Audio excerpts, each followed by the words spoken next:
Good morning, USA, or whenever, wherever. As I'm speaking, there are less than 2 weeks until the 2020 United States presidential election. The main candidates are incumbent President Donald J. Trump and former Vice President Joseph R. Biden.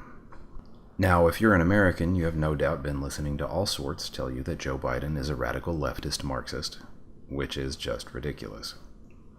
I'm not going to belabor this point too much, mainly because I've put off making this video for far too long and I'd like to get it out before Election Day.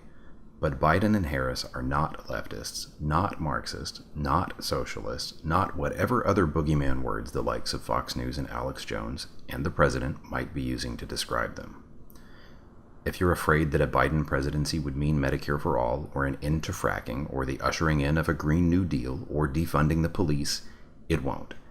Biden and Harris have said as much in interviews, in debates, and in town halls.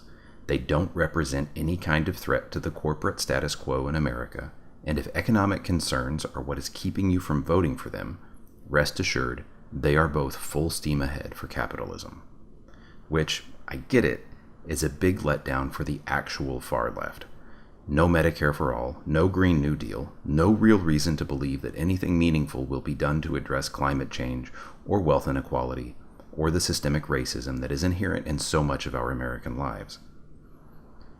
One of the biggest flaws with the party primaries feeding into the first-past-the-post style elections that almost every state uses is that we rarely get to vote for the candidates that we actually want.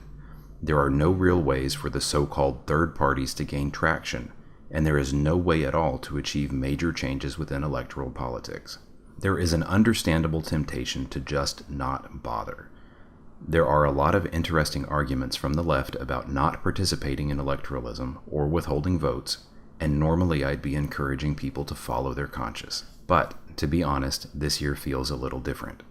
I don't necessarily think that a Biden presidency would make things any better, and there are a few of his platform policies that I am completely opposed to.